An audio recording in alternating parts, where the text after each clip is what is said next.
అనామకుడి హత్య 5వ భాగం. ప్రాసిక్యూటర్ నల్లగౌన్ సర్దుకున్నాడు. కళ్ళజోడు తీసి తుడుచుకొని మళ్లీ పెట్టుకున్నాడు. యువర్ ఆనర్, అక్టోబర్ 14వ తేదీ రాత్రి 12 గంటలకు 1 గంటకి మధ్య నల్లారామయ్య అనే అతను హత్య చేయబడ్డాడని, అతన్ని ముద్దాయి భాస్కర్రావు హత్య చేశాడని ప్రాసిక్యూషన్ అభియోగం రుజువు చేశామని అనుకుంటున్నాను. ప్రాసిక్యూషన్ వరుసగా ప్రవేశపెట్టిన సాక్ష్యాన్ని సమీక్షించేందుకు అనుమతి కోరుతున్నాను అని క్షణమాగి మళ్లీ ప్రారంభించాడు. ముద్దాయి భాస్కర్రావు వివాహితురాలైన ఓ స్త్రీతో సంబంధం పెట్టుకుని రహస్యంగా ప్రేమ కలాపం సాగిస్తున్నాడు. ఆ విషయం నల్లారామయ్యకు తెలుసు. My learned friend defending council Yugandhar ఈ విషయం ఇంతకు ముందే అంగీకరించారు. కనుక ఆ విషయం రుజువు చేయడానికి సాక్ష్యం ప్రవేశపెట్టవలసిన అవసరం లేదని కోర్టు వారు అంగీకరిస్తారని భావిస్తున్నాను. హత్య జరగడానికి 3 నెలల పూర్వం నుంచి నల్లారామయ్య ముద్దాయి భాస్కర్రావు కార్ డ్రైవర్గా పనిచేస్తున్నాడు. యజమానిని గురించి అతనికి ఓ రహస్యం తెలుసు. రహస్యం ఆధారంగా తీసుకుని ముద్దాయి భాస్కర్రావుని నల్లారామయ్య బెదిరించి డబ్బు గుంజుకోవడం ప్రారంభించాడని ప్రాసిక్యూషన్ వాదన. బ్లాక్మెయిలింగ్ రుజువు చేయడం చాలా కష్టం. అసలు విషయం బయటపడడం ఇటు బ్లాక్మెయిల్ చేసి డబ్బు గుంజుకుంటున్న మనిషికి కానీ, అటు బెదిరిపోయి రహస్యం దాచుకోవడానికి డబ్బు ముట్టజెబుతున్న మనిషికి కానీ ఇష్టం ఉండదు గనక, ప్రమాదం గనక బ్లాక్మెయిలింగ్ గురించిన రుజువులేమీ లేకుండా చేస్తారు. అంటే బ్లాక్మెయిల్ చేయబడుతున్న మనిషికి డబ్బివ్వమని బెదిరిస్తూ రాసే ఉత్తరాలు గాని, బెదిరిస్తున్నప్పుడు విన్న సాక్ష్యాలు గాని దొరకడం చాలా అరుదు. కనుక రహస్యంగా సూచనాపూర్వకమైన సాక్ష్యం ఆధారంగా తీసుకొనే నిజం గ్రహించవలసి ఉంటుంది. డ్రైవర్ నల్లారామయ్య జీతమెంత? నెలకు 50 రూపాయలు.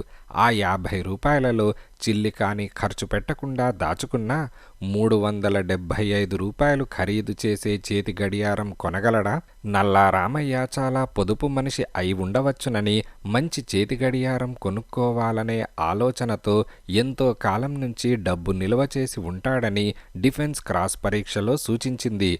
ఆ సూచన ఎంత హాస్యాస్పదమైనది కోర్టు వారు గ్రహించారనుకుంటాను.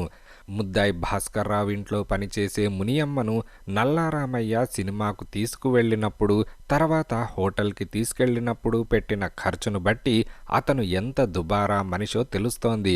అంతేకాదు, నెలకు 50 రూపాయలు జీతం తెచ్చుకుంటున్న మనిషి, డ్రైవర్ పని చేస్తున్న మనిషి ₹2.62 టికెట్లు కొంటాడా? ఆ క్లాస్ టికెట్లు కొనడం నేరం కాదు, కానీ అది సహజమా? అది నా ప్రశ్న. అలాగే మునియమ్మను చాలా పెద్ద హోటల్కి తీసుకెళ్లడం గురించి సందేహం కలుగుతుంది.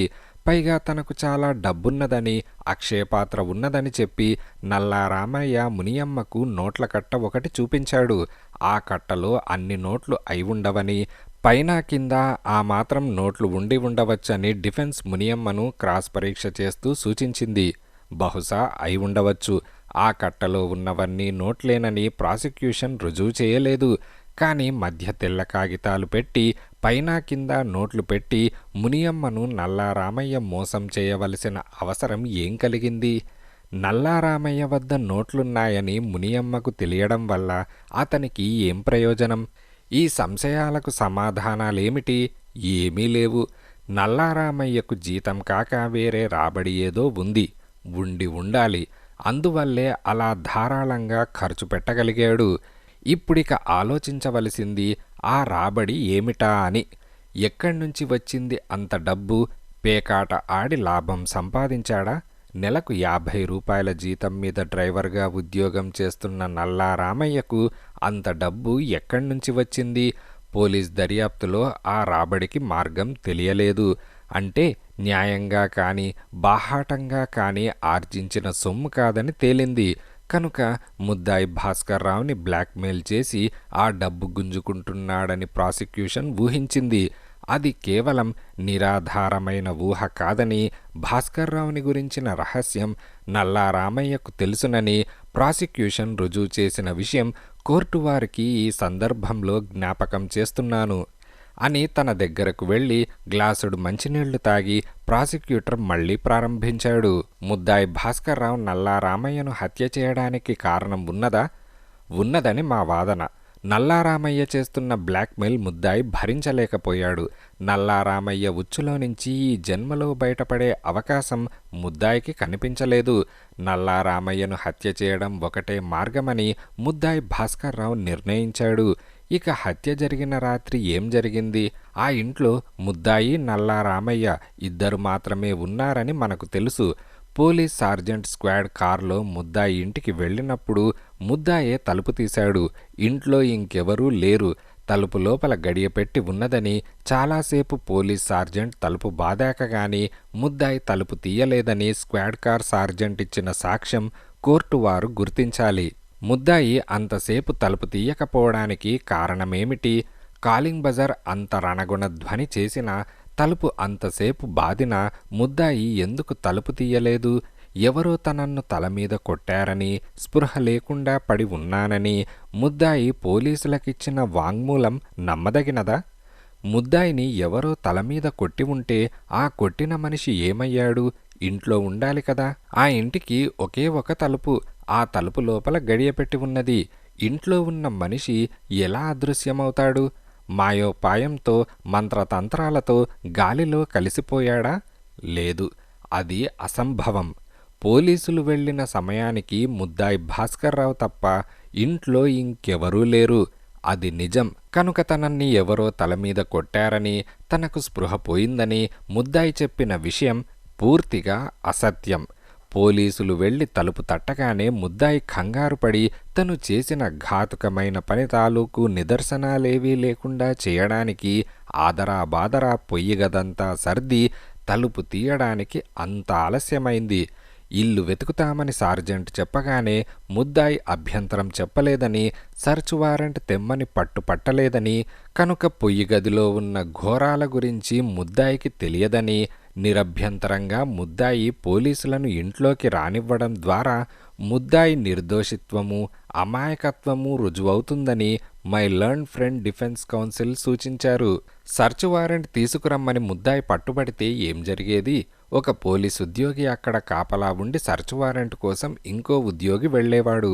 ముద్దాయి పొయ్యి గదిలోకి వెళ్లడానికి కానీ, పారిపోవడానికి కానీ అవకాశం ఉండేది కాదు. అంతేకాదు, తను చేసిన హత్యా నిదర్శనాలేవీ లేకుండా చేశాననే ముద్దాయి భావించాడు. అలా భావించే పోలీసులను ఇంట్లోకి రమ్మన్నాడు అని ప్రాసిక్యూటర్ తన మాటలు ఆపేసి ఒకసారి కోర్టంతా కలయజూసి, ఇప్పుడిక అసలు హత్య గురించి చెబుతాను. ముద్దాయి భాస్కర్రావు అక్టోబర్ 14వ తేదీ రాత్రి 12 గంటలకు 1 గంటకు మధ్య అతని డ్రైవర్ నల్లారామయ్యను రివాల్వర్తో షూట్ చేసి హత్య చేశాడు. నల్లారామయ్య ప్రాణం వదలగానే ముద్దాయి మచ్చు కత్తితో నల్లారామయ్య శవాన్ని ముక్కలు ముక్కలుగా కోశాడు. ఆ ముక్కలను బేకరీ పొయ్యిలో వేసి కట్టెలు పెట్టి నిప్పంటించాడు. ఆ రాత్రి ఆ సమయానికి పోలీసులు వెళ్ళనట్లయితే తెల్లారేటప్పటికి నల్లారామయ్య శవం తాలూకు ఎముక కానీ, రక్తపు బొట్టు కానీ, మరే నిదర్శనం కానీ లేకుండా చేసేవాడు ముద్దాయి. వ్యవధి లేకపోయింది కానీ ఉండి ఉంటే గదంతా శుభ్రంగా కడిగేసేవాడు. బల్ల మీద ఉన్న ప్లాస్టిక్ బట్ట తగలబెట్టేవాడు. ఖాళీ కాలని ఎముక ఉండేది కాదు. చిటికెన వేలు, పన్నులాంటి రుజువులు కూడా లేకుండా చేసేవాడు. కానీ అతని దురదృష్టమో లేక న్యాయమనేది ఉండబట్టో ఈ ఘాతుక చర్య బయటపడిపోయింది. అంతా చక్కబెట్టేందుకు ముద్దాయికి వ్యవధి లేకపోయింది అని ప్రాసిక్యూటర్ తన బల్ల దగ్గరకు వెళ్ళి కాగితాలు సర్దుకొని కళ్ళజోడు మరొకసారి తుడుచుకొని, యువర్ ఆనర్, ఇక అసలు విషయం, హత్య జరిగిందని, ఫలానా మనిషి హత్య చేయబడ్డాడని రుజువు చేయవలసిన బాధ్యత ప్రాసిక్యూషన్ది. సామాన్యంగా హత్య కేసులలో శవం కనిపిస్తుంది. బంధువులో, మిత్రులో శవాన్ని గుర్తుపడతారు. హత్య జరిగిన విషయము, ఎవరు హత్య చేయబడింది ప్రాసిక్యూషన్ ఆ విధంగా నిరూపిస్తుంది. కానీ ఎప్పుడో అరుదుగా శవం కనిపించని పరిస్థితి కలుగుతుంది. కానీ ఫలానా మనిషి నిజంగా హత్య చేయబడ్డాడనేది అనుమానమేమీ లేకుండా నిశ్చయంగా రుజువు చేయవలసిన బాధ్యత ప్రాసిక్యూషన్ది. ఆ విషయం రుజువు చేయకపోతే మిగతా సాక్ష్యం బలంగా ఉన్నా కేసు బలహీనమవుతుంది. ఇప్పుడు ఈ కేసు విధానం సందర్భంలో కోర్టు వారు గమనించవలసిన విషయం, అక్టోబర్ 14వ తేదీ రాత్రి చర్చి వీధి నెంబర్ 274 ఇంట్లో స్టార్ బేకరీ యజమాని భాస్కర్రావు ఇంట్లో ఈ ముద్దాయి ఇంట్లో హత్య జరిగిందా? జరిగితే ఎవరు హత్య చేయబడ్డారు అనేది. హత్య జరిగిందని, హత్య చేయబడిన మనిషి నల్లా రామయ్య అని ప్రాసిక్యూషన్ అభియోగం. ఎంతవరకు ప్రాసిక్యూషన్ దాన్ని నిరూపించింది? యువర్ ఆనర్, నిస్సందేహంగా హత్య జరిగిందని, హత్య చేయబడ్డ మనిషి నల్లా రామయ్య అని ప్రాసిక్యూషన్ రుజువు చేసిందని నా అభిప్రాయం. ప్రాసిక్యూషన్ ఆ నిరూపణకు ప్రవేశపెట్టిన సాక్ష్యం ఏమిటి? చాలా ఉంది. పొయ్యి ఉన్న గదిలో నేల మీద రక్తం బొట్లు ఉన్నాయని, బల్ల మీద ప్లాస్టిక్ బట్ట మీద రక్తం మరకలు ఉన్నాయని, ఆ రక్తం ఓ గ్రూప్కు చెందినదని ప్యాథాలజిస్ట్ ద్వారా నిరూపించాం. నల్లారామయ్య రక్తం కూడా గ్రూప్ ఓకి చెందినదే అని పళ్ళ డాక్టర్ సాక్ష్యం ద్వారా రుజువు చేశాం. చాలామందికి ఓ గ్రూప్ రక్తం ఉంటుందని, ఆ రక్తం నల్లారామయ్య రక్తమేనని నిశ్చయమేమిటని డిఫెన్స్ క్రాస్ పరీక్ష ద్వారా సూచించింది నిజమే. గదిలో ఉన్న రక్తం ఓ గ్రూప్కు చెందినది కాబట్టి నల్లారామయ్య హత్య చేయబడ్డాడని ప్రాసిక్యూషన్ అనలేదు. మిగతా సాక్ష్యంలో ఒక పాయింట్ మాత్రమే అది. పొయ్యిలో కాలిన ఎముకలు, కాలిన మాంసం, బూడిద ఉన్నది. అంతేకాదు, 2 చివర్లా కొంచెం కాలిన ఎముక ఒకటి ఉన్నది. అది కాలి ఎముక. ఆ ఎముక దాదాపు 5 అడుగుల 10 అంగుళాల పొడుగు మనిషిదని డాక్టర్ ద్వారా చెప్పించాం. నల్లారామయ్య 5 అడుగుల 10 అంగుళాల పొడుగు మనిషి అని డ్రైవింగ్ లైసెన్స్ అప్లికేషన్ ఫామ్లో అతను రాసిన వివరాలలో ఉన్నది. ఇంతేనా? కాదు, ఇంకా రుజువులు చూపించాం. పొయ్యి ఉన్న గదిలో ఒక పన్ను దొరికింది. పళ్ళ డాక్టర్ తను ఆ పన్ను నల్లారామయ్య అనే అతనికి చేసి ఇచ్చానని సాక్ష్యమిచ్చారు. అన్నిటికన్నా ముఖ్యమైనది పొయ్యి దగ్గర నేల మీద పడి ఉన్న సగానికి తెగిన చిటికెన వేలు. ఎవరిదా చిటికెన వేలు? మనిషిదే, అందులో సందేహం లేదు. మనిషిది కాదని మై లర్న్ ఫ్రెండ్ సూచించలేదు. మరి ఏ మనిషి చిటికెన వేలది? ఏ మనిషిదో తెలుసుకునే అవకాశం ఉన్నదా? ఉన్నది.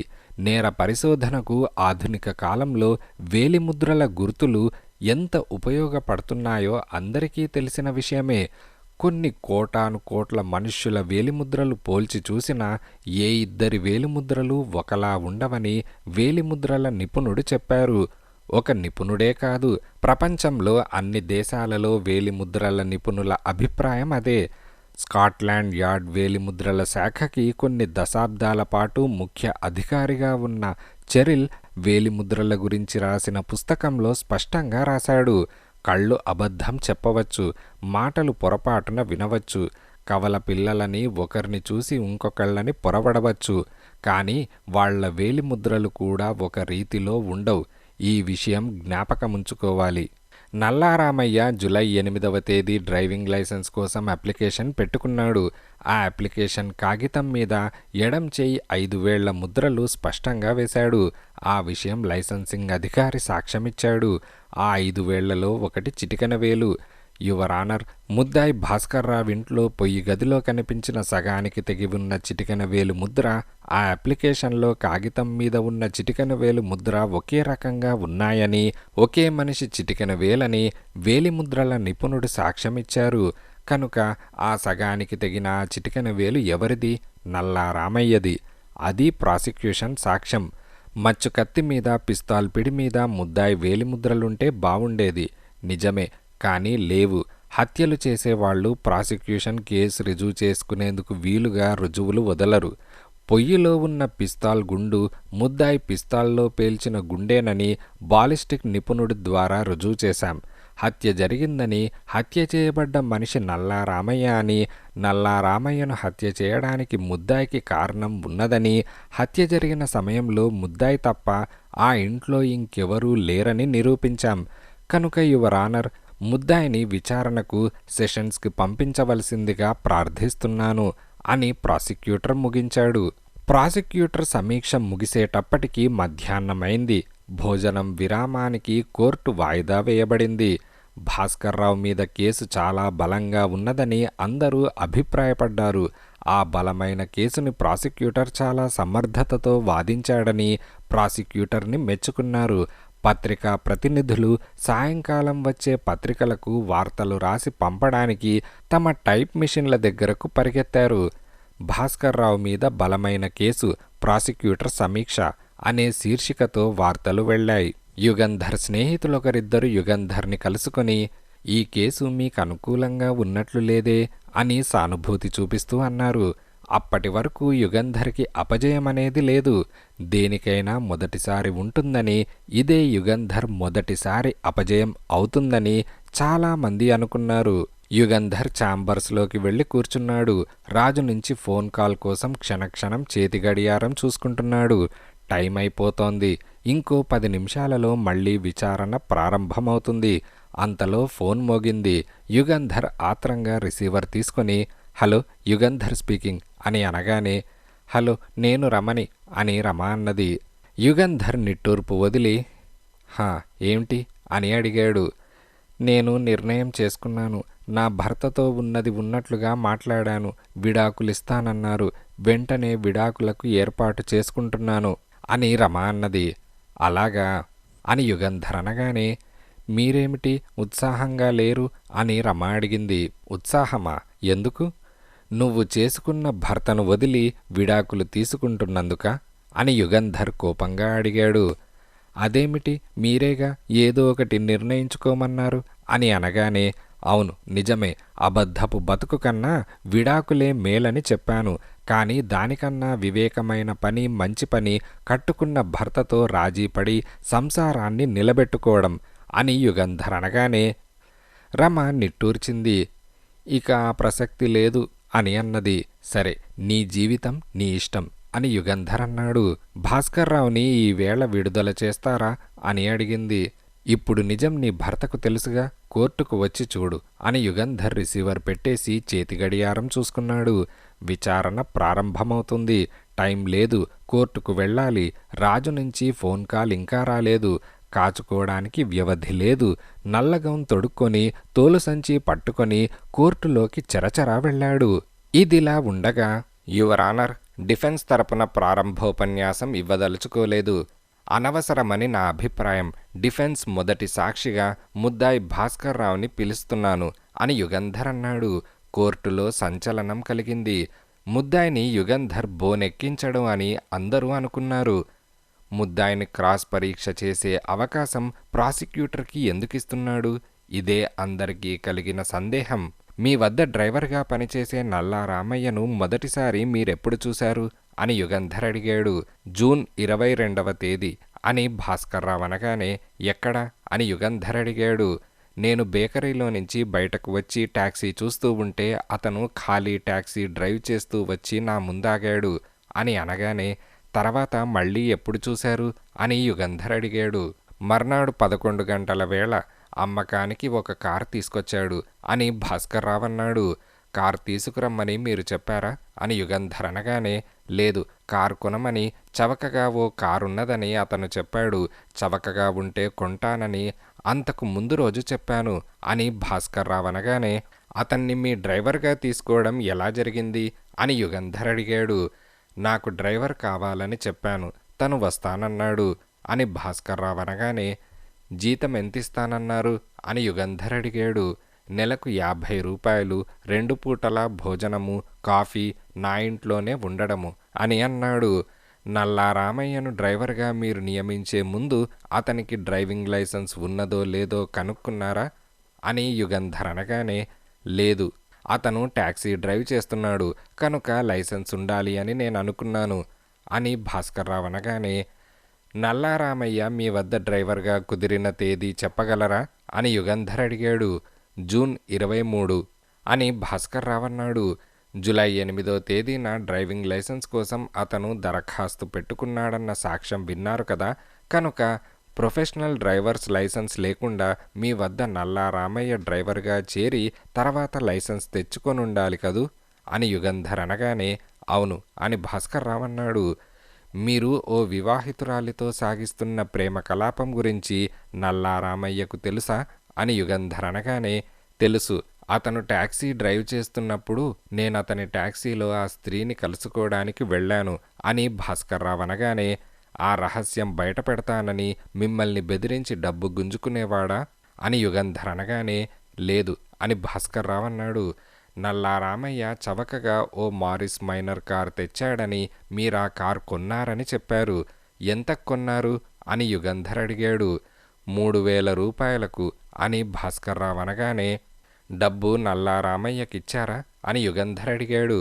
లేదు, ఆ కార్ సొంతదారుడు ఓ వర్క్షాప్ యజమాని, అతనికి ఇచ్చి రసీదు ట్రాన్స్ఫర్ ఉత్తరం తీసుకున్నాను అని భాస్కర్రావు అనగానే, అక్టోబర్ 14వ తేదీ రాత్రి 12 గంటలకు 1 గంటకు మధ్య మీరేం చేస్తున్నారు అని యుగంధర్ అడిగాడు. స్పృహ లేకుండా పడి ఉన్నాను అని అతనన్నాడు. ఆ రోజు రాత్రి ఎన్ని గంటలకు పడుకున్నారు, ఆ తర్వాత ఏం జరిగింది అని యుగంధర్ అడిగాడు. రాత్రి 10 గంటల ప్రాంతాల్లో పడుకున్నాను. నిద్ర పట్టింది. ఓ రాత్రి వేళ ఏదో చప్పుడై లేచాను. ఎవరో నన్ను మెట్ల మీద నుంచి కిందకు లాగుతున్నారు. గిలగిలలాడాను. తల మీద ఎవరో కొట్టారు. స్పృహ లేకుండా పడిపోయాను. అంతే. తర్వాత కాలింగ్ బజర్ చప్పుడు వినిపించింది. తలుపులు ఎవరో బాదుతున్నట్లయింది. వెళ్ళి తలుపు తీశాను. పోలీసులున్నారు. నా ఇంట్లో హత్య జరిగిందని ఎవరో కంప్లైంట్ చేశారని ఇల్లు వెతుకుతామని చెప్పారు. వెతకమన్నాను అని అతననగానే, భాస్కర్రావు గారు, మీరు నల్లా రామయ్యను హత్య చేశారా అని యుగంధర్ అడిగాడు. లేదు అని భాస్కర్రావు నిశ్చలంగా అన్నాడు. యుగంధర్ ప్రాసిక్యూటర్ని చూసి తలాడించాడు. ప్రాసిక్యూటర్ బోను దగ్గరకు వెళ్ళి తీక్షణంగా ముద్దాయి కళ్ళలోకి చూసి, నిజం చెప్పండి, మీరు అక్టోబర్ 14వ తేదీ రాత్రి నల్లా రామయ్యను హత్య చేసి అతని శవాన్ని ముక్కలు ముక్కలుగా కోసి పొయ్యిలో కాల్చడానికి ప్రయత్నించారు కదూ అని అడిగాడు.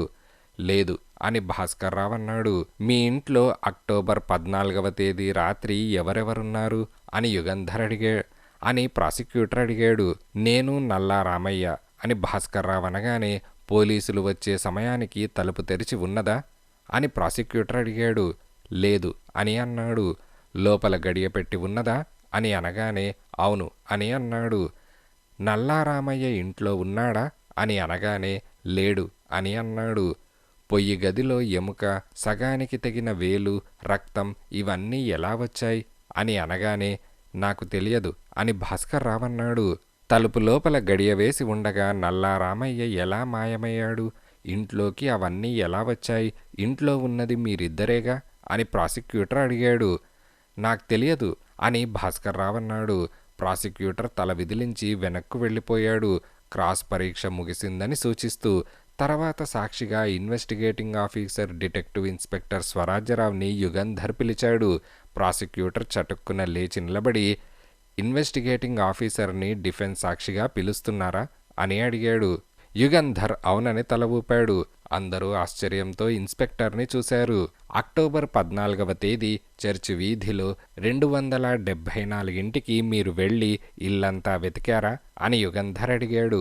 అవును, హత్యకు సంబంధించిన వివరాల కోసం వెతికాను అని ఇన్స్పెక్టర్ అనగానే, మేడ మీద ముద్దాయి గదిలోకి వెళ్ళారా అని యుగంధర్ అడిగాడు. వెళ్ళాను అని ఇన్స్పెక్టర్ జాగ్రత్తగా అన్నాడు. గదిలో నుంచి ఒక బాల్కనీ ఉన్నది. ఆ బాల్కనీ పక్క సందులోకి ఉన్నది. అది గమనించారా అని యుగంధర్ అనగానే, గమనించాను అని ఇన్స్పెక్టర్ అన్నాడు. ఆ బాల్కనీ పిట్టగోడ పట్టుకొని కింద ఉన్న విండో షెడ్ మీదకు దిగవచ్చునని, అక్కడి నుంచి వీధిలోకి దూకడం కష్టం కాదని గమనించారా అని యుగంధర్ అడిగాడు. ఇన్స్పెక్టర్ కంగారుగా చూశాడు. బాల్కనీ ఎంత ఎత్తులో ఉన్నదో, విండో షెడ్ ఎంత ఎత్తులో ఉందో నేను గమనించలేదు అని అన్నాడు. ఇదిగో ఆ ఇంటి ప్లాన్, ఇంజనీర్ చేత సంతకం పెట్టించాను. 10 అడుగులకు అంగుళం కొలత గీయబడ్డది. దీన్ని చూసి చెప్పండి, ఓ మనిషి ఆ బాల్కనీలో నుంచి వీధిలోకి వెళ్ళడానికి అవకాశం ఉందో లేదో అని యుగంధర్ అనగానే, ఇన్స్పెక్టర్ డ్రాయింగ్ తీసుకొని పరీక్ష చేసి, ఉన్నది అని అన్నాడు. థ్యాంక్స్, ఈ డ్రాయింగ్ ఎగ్జిబిట్గా ప్రవేశపెడుతున్నాను అని మళ్ళీ ఇన్స్పెక్టర్ వైపు తిరిగి, ఎఫ్ఐఆర్లో కంట్రోల్ రూమ్కి ఎవరో టెలిఫోన్ చేసి చర్చి వీధి 274 ఇంట్లో హత్య జరిగిందని ఫిర్యాదు చేస్తున్నట్లున్నది కదా, ఎవరు ఫోన్ చేసి కంప్లైంట్ చేసింది దర్యాప్తు చేసి తెలుసుకున్నారా అని యుగంధర్ అడిగాడు. ఈ నగరంలో ఫోన్లు ఆటోమేటిక్ ఎక్స్చేంజ్ ద్వారా పనిచేస్తాయి కనుక ఎవరు ఫోన్ చేసింది తెలుసుకోవడానికి అవకాశం లేదు అని ఇన్స్పెక్టర్ అన్నాడు. హత్య జరిగినట్లు నిదర్శనాలు కనిపించిన ఆ పొయ్యి గదికి కిటికీలున్నాయా అని యుగంధర్ అనగానే, ఒకటి ఉన్నది, అది బాగా ఎత్తులో ఉన్నది అని ఇన్స్పెక్టర్ అన్నాడు. ఆ కిటికీలో నుంచి హత్య జరగడం ఎవరైనా చూసి మీకు రిపోర్టు చేసి ఉండవచ్చా అని యుగంధర్ అనగానే ఇన్స్పెక్టర్ కాస్త తటపటాయించి, లేదు, బాగా ఎత్తుగా ఉన్నదా కిటికీ, నిచ్చెన వేసుకుంటే గాని కిటికీలో నుంచి చూడలేరు, నిచ్చెన వేసినట్లు నిదర్శనాలు లేవు అని ఇన్స్పెక్టర్ అనగానే, హత్య జరిగిన ఇంట్లో నల్లారామయ్య, భాస్కర్రావు మాత్రమే ఉన్నారు. నల్లారామయ్యని ముద్దాయి హత్య చేశాడే అనుకుందాం. హత్య జరిగిన అరగంట లోపున పోలీసులకు ఎవరో హత్య జరిగిందని ఫోన్ చేశారు. ఎవరు, ఆ మనిషికి హత్య జరిగిందని ఎలా తెలుసు? ఆ విషయాలు మీరు దర్యాప్తు చేయలేదా అని యుగంధర్ అడిగాడు. చేశాను, కానీ తెలియలేదు అని ఇన్స్పెక్టర్ అన్నాడు. Thanks inspector. నల్లారామయ్య పుట్టు పూర్వోత్తరాల గురించి తెలుసుకున్నారా అని యుగంధర్ అనగానే, తెలుసుకునేందుకు ప్రయత్నించాను, కానీ తెలియలేదు అని ఇన్స్పెక్టర్ అన్నాడు. అంటే ముద్దాయి భాస్కర్రావు వద్ద డ్రైవర్గా చేరకముందు నల్లారామయ్య ఎక్కడున్నది, ఏం చేసినది ఏమీ తెలియలేదన్నమాట. ఉన్నట్లుండి నల్లారామయ్య ప్రత్యక్షమయ్యాడు. ఆ అక్టోబర్ 14వ తేదీ అదృశ్యమైనాడు, అంతేనా అని యుగంధర్ అనగానే, అదృశ్యమైన సంగతి నేను చెప్పలేను, కానీ అతని పుట్టు పూర్వోత్తరాలు మాకు తెలియలేదు అని ఇన్స్పెక్టర్ అన్నాడు. అంతే అని యుగంధర్ వెనక్కు వెళ్ళాడు. ప్రాసిక్యూటర్ లేచి నిలబడి సాక్షి బోన్ దగ్గరకు వెళ్ళి, బాల్కనీలో నుంచి ఎవరైనా కిందకు దిగినట్లు సూచనలేమైనా ఉంటే మీరు దర్యాప్తు చేసేవారా అని అడిగాడు. చేసేవాణ్ణి అని ఇన్స్పెక్టర్ అన్నాడు. పొయ్యిలో శవం తాలూకా మాంసం తగలబడుతున్నప్పుడు వచ్చే దుర్గంధం భరించలేక చుట్టుపక్కల వాళ్ళెవరో ఫోన్ చేసి ఉండవచ్చా అని ప్రాసిక్యూటర్ అనగానే, అవును అని ఇన్స్పెక్టర్ అన్నాడు.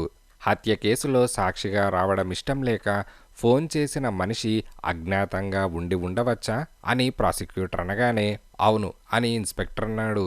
అంతే అని ప్రాసిక్యూటర్ వెనక్కు నడిచాడు. యుగంధర్ నవ్వుతూ సాక్షి బోను సమీపించి, మాంసం తగలబెడుతూ ఉంటే చెడ్డవాసన కొడుతుందా అని అడిగాడు. కొడుతుంది అని ఇన్స్పెక్టర్ అన్నాడు. మనిషి మాంసం తగలబెట్టినప్పుడు, జంతు మాంసం తగలబెట్టినప్పుడు వచ్చే వాసనలో భేదం ఉంటుందా అని యుగంధర్ అనగానే, నాకు తెలియదు అని ఇన్స్పెక్టర్ అన్నాడు. ఆ వాసనలలో భేదం ఉంటుందనుకున్నా ఆ వాసనను బట్టి అది మనిషి మాంసమో జంతు మాంసమో ఎవరికైనా తెలుస్తుందా అని యుగంధర్ అనగానే, తెలియదనుకుంటాను అని ఇన్స్పెక్టర్ అన్నాడు. మాంసం కాలినప్పుడు వచ్చే వాసన బట్టి హత్య జరిగిందని ఎవరైనా చెప్పగలరా అని యుగంధర్ అనగానే, చెప్పలేరు అని ఇన్స్పెక్టర్ అన్నాడు. అంతే, థ్యాంక్స్ అని యుగంధర్ తర్వాత సాక్షిగా పాథాలజిస్ట్ని బోనెక్కించాడు. ఇద్దరు మనుష్యులు నల్లని బట్టలో కట్టిన ఓ మూటలాంటిది కోర్టులోకి తీసుకొచ్చారు. యుగంధర్ జాగ్రత్తగా ఆ మూట విప్పాడు. మ్యాజిస్ట్రేట్, సాక్షి, ప్రేక్షకులు అందరూ కళ్ళప్పగించి యుగంధర్ని చూస్తున్నారు. యుగంధర్ మూటలో ఉన్నదాన్ని ఒక చేత్తో పట్టుకొని పైకెత్తాడు. అది అస్థిపంజరం. కాలి ఎముక ఒకటి తప్ప మిగతా ఎముకలన్నీ ఉన్నాయి. డాక్టర్, ఇదేమిటి అని యుగంధర్ అనగానే, స్కెల్టన్ అని అతనన్నాడు. ఇందులో ఒక ఎముక లేదు, గమనించారా అని యుగంధర్ అనగానే, గమనించాను. టిబియా అనే కాలు ఎముక అని అతను అనగానే, దయచేసి ఈ అస్థిపంజరం తీసుకొని పరీక్ష చేసి ఈ మనిషి బతికి ఉన్నప్పుడు ఎంత పొడిగి ఉండి ఉంటాడో చెప్పగలరా అని యుగంధర్ సాక్షికి అస్థిపంజరం అందించి అన్నాడు. పాథాలజిస్ట్ అస్థిపంజరాన్ని 2 నిమిషాలు పరీక్షగా చూసి, దాదాపు 5 అడుగుల 10 అంగుళాలు పొండి ఉంటాడు అని అన్నాడు. డాక్టర్, ప్రాసిక్యూషన్ ఎగ్జిబిట్గా దాఖలు చేసిన కాలి ఎముక ఇదిగో. ఈ ఎముక ఎంత పొడుగు మనిషిదన్నారు అని యుగంధర్ అనగానే, దాదాపు 5 అడుగుల 10 అంగుళాల పొడుగు మనిషిదన్నాను అని పాథాలజిస్ట్ అనగానే, డాక్టర్, ప్రాసిక్యూషన్ ఎగ్జిబిట్ అయిన ఈ కాలి ఎముక జాగ్రత్తగా పరీక్షించండి. 2 చివర్లా కాలి నల్లగా ఉన్నది. అవునా? కాలిన చోట్ల చిల్లులు ఉండి ఉండవచ్చా అని యుగంధర్ అనగానే, ఉండవచ్చు అని డాక్టర్ అన్నాడు. డాక్టర్, ఇదిగో ఈ అస్థిపంజరాన్ని ప్రాసిక్యూషన్ ఎగ్జిబిట్ అయిన టిబియా ఎముకను పరీక్షించి ఆ టిబియా ఎముక ఈ అస్థిపంజరంలోనిది అయి ఉండవచ్చేమో చెప్పండి. తొందరపడవద్దు, కావాల్సిన వ్యవధి తీసుకోండి. అస్థిపంజరంలోని 2వ కాలి ఎముకతో పోల్చండి, మిగతా ఎముకలతో పోల్చి చూడండి. మీ నిశ్చయమైన అభిప్రాయం కావాలి అని యుగంధర్ అనగానే, డాక్టర్ 5 నిమిషాల పాటు అస్థిపంజరాన్ని ముద్దాయి ఇంట్లో దొరికిన ఎముకని రెండిటినీ పరీక్ష చేసి, అవును, ఈ టిబియా ఎముక ఈ అస్థిపంజరంలో ఎముక అయి ఉండవచ్చు అని అన్నాడు. కోర్టులో అందరూ ఒక్కసారిగా నిట్టూర్చారు. యుగంధర్ సాక్షికి థ్యాంక్స్ చెప్పి తన స్థానంలోకి వెళ్ళిపోయాడు. డాక్టర్, ప్రాసిక్యూషన్ ఎగ్జిబిట్ అయిన ఈ కాలి ఎముక డిఫెన్స్ ఎగ్జిబిట్ అయిన ఈ అస్థిపంజరంలోనిదే అని నిశ్చయంగా చెప్పగలరా అని ప్రాసిక్యూటర్ అనగానే, చెప్పలేను అని డాక్టర్ అన్నాడు. థ్యాంక్స్ అని ప్రాసిక్యూటర్ తృప్తిగా నవ్వుకుంటూ వెనక్కు వెళ్ళాడు. డిటెక్టివ్ యుగంధర్ లేచి వేలిముద్రల నిపుణుణ్ణి సాక్షిగా పిలిచాడు. వేలిముద్రల గురించి, ఆ శాస్త్రం గురించి మీకు బాగా తెలుసా అని అడిగాడు. తెలుసునని అనుకుంటాను అని అతను అనగానే, ఏ ఇద్దరి వేలిముద్రలు ఒకే రకంగా ఉండవని కోటాను కోట్ల మనుష్యుల వేలిముద్రలు పోల్చి చూసినా ఒక్క మనిషి వేలిముద్రల ఇంకో మనిషి వేలిముద్రలు ఉండవనేది నిజమేనా అని యుగంధర్ అనగానే, అవును అని అతనన్నాడు. కవల పిల్లల వేలిముద్రలు కూడా ఒకే రకంగా ఉండవా అని యుగంధర్ అనగానే, ఉండవు అని అన్నాడు. లైసెన్స్ దరఖాస్తు మీద నల్లారామయ్య అనే అతని 5 వేళ్ల ముద్రలను మీరు పరీక్ష చేశారా అని యుగంధర్ అనగానే, చేశాను అని అన్నాడు. ప్రాసిక్యూషన్ సగానికి తెగిన ఓ చిటికెను వేలు ఎగ్జిబిట్గా దాఖలు చేసింది. ఆ వేలిముద్ర పరీక్ష చేశారా అని యుగంధర్ అనగానే, చేశాను అని అతనన్నాడు. లైసెన్స్ అప్లికేషన్లో ఉన్న చిటికెన వేలు ముద్ర, ఈ సగానికి తెగిన చిటికెన వేలు ముద్ర ఒకే రకంగా ఉన్నాయా అని యుగంధర్ అనగానే, అవును అని అన్నాడు. అంటే సగానికి తెగిన చిటికెన వేలు నల్లారామయ్యదని అనగలరా అని అనగానే, అవును అని అన్నాడు. ఇదిగో ఈ ఫోటో చూడండి, ఇందులో ఏమున్నది అని యుగంధర్ అనగానే, 4 వేళ్ల ముద్రలు అని అతనన్నాడు. మరి 5వ వేలు అని యుగంధర్ సాక్షిని అడిగాడు. 5వ వేలు చిటికెన వేలు సగం వరకు, అంటే మొదట్నుంచి సగం వరకు పడింది ముద్ర, పై సగం ముద్ర లేదు అని అతను అనగానే, లైసెన్స్ అప్లికేషన్లో ఉన్న వేలిముద్రలను ఈ ఫోటోలో ఉన్న వేలిముద్రలను పరీక్ష చేసి పోలికలున్నాయేమో చెప్పగలరా? ఇదిగో లెన్స్ అంటూ యుగంధర్ లెన్స్ వేలిముద్రల నిపుణుడికి అందించాడు.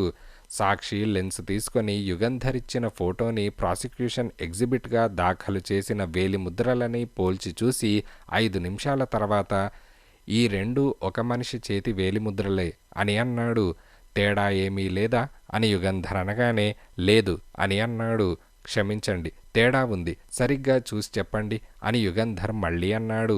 సాక్షి కంగారు పడుతూ 5 నిమిషాలు పరీక్ష చేసి, నాకు తేడా కనిపించడం లేదు, నాకు తెలిసినంతవరకు ఒకే మనిషి ముద్రలే ఈ 2 అని అన్నాడు. అవును, ఒకే మనిషి చేతి వేలి ముద్రలే, నేను అంగీకరిస్తున్నాను. కానీ తేడా ఉన్నది. అదేమిటంటే లైసెన్స్ అప్లికేషన్ మీద 5 వేళ్ల ముద్రలున్నాయి. ఇప్పుడు నేనిచ్చిన ఫోటోలో 4 వేళ్ల ముద్రలు మాత్రమే ఉన్నాయి. చిటికెన వేలు ముద్ర లేదు, అవునా అని అనగానే, అదా, అవునండి అని అతనన్నాడు. చిటికెన వేలు ముద్ర ఎందుకు లేదంటారు అని యుగంధర్ అనగానే, తెగిపోయినట్లున్నది, నిశ్చయంగా చెప్పలేను అని సాక్షి అన్నాడు. థ్యాంక్స్ అని యుగంధర్ వెనక్కు తిరిగాడు. ప్రాసిక్యూటర్ చటుక్కున లేచి, డిఫెన్స్ ఎగ్జిబిట్గా దాఖలు చేసిన ఈ వేలిముద్రల ఫోటోలో 4 వేళ్ల ముద్రలే ఉన్నాయి కదూ అని అడిగాడు. అవును అని సాక్షి చెప్పగానే, ఈ వేలిముద్రలు ఎప్పుడు తీసింది ఈ ఫోటోను బట్టి తెలుస్తుందా అని ప్రాసిక్యూటర్ అడిగాడు. లేదు అని అనగానే, ఆ ఫోటో సరిగ్గా చూడండి. ఒక గ్లాస్ లాంటి దాన్ని పట్టుకున్నప్పుడు 4 వేళ్ల ముద్రలు సరిగ్గా పడి 5వ చిటికెన వేలు ముద్ర సరిగ్గా అతక్కపోయి ఉండవచ్చుగా, అలాంటప్పుడు తెగిపోయినట్లు కనిపించవచ్చుగా అని ప్రాసిక్యూటర్ అనగానే, అవును అని అతనన్నాడు. అంటే అక్టోబర్ 14వ తేదీకి పూర్వం నల్లారామయ్య పట్టుకున్న ఏ గ్లాస్ మీద ముద్రలు కానీ అయి ఉండవచ్చు కదా అని అనగానే, అవును అని అతనన్నాడు. చిటికెన వేలు తెగిపోయిన మనిషి చేతి వేలిముద్రలు ఇవని నిశ్చయంగా చెప్పలేరు కదూ అని ప్రాసిక్యూటర్ అనగానే, చెప్పలేను అని సాక్షి అన్నాడు. ప్రాసిక్యూటర్ సంతోషంగా వెనక్కు తిరిగాడు. తర్వాత యుగంధర్ లేచి నిలబడి, your honour, fact is stranger than fiction mister justice. వాస్తవాలు కట్టుకథల కన్నా విచిత్రంగా ఉంటాయి. Remove the black tape from the eyes of the goddess. ఈ న్యాయదేవత కళ్ళకు గంతలు విప్పేయండి. న్యాయదేవతను 2 కళ్ళతోనే కాదు, 1000 కళ్ళతో నిజానిజాల్ని నిశ్చితంగా పరిశీలించేటట్టు చేయండి. 100 హత్యలు చేసిన వాడిని విడిచిపెట్టొచ్చు కానీ ఒక్క నిరపరాధిని శిక్షించకూడదన్నదే న్యాయశాస్త్ర మూల సిద్ధాంతం. న్యాయానికి ఊపిరిపోయండి, న్యాయానికి 1000 కంతులు వెలుగునివ్వండి, న్యాయానికి ఊపిరిపోయండి. That's all mister justice. ఇంకా ఉంది.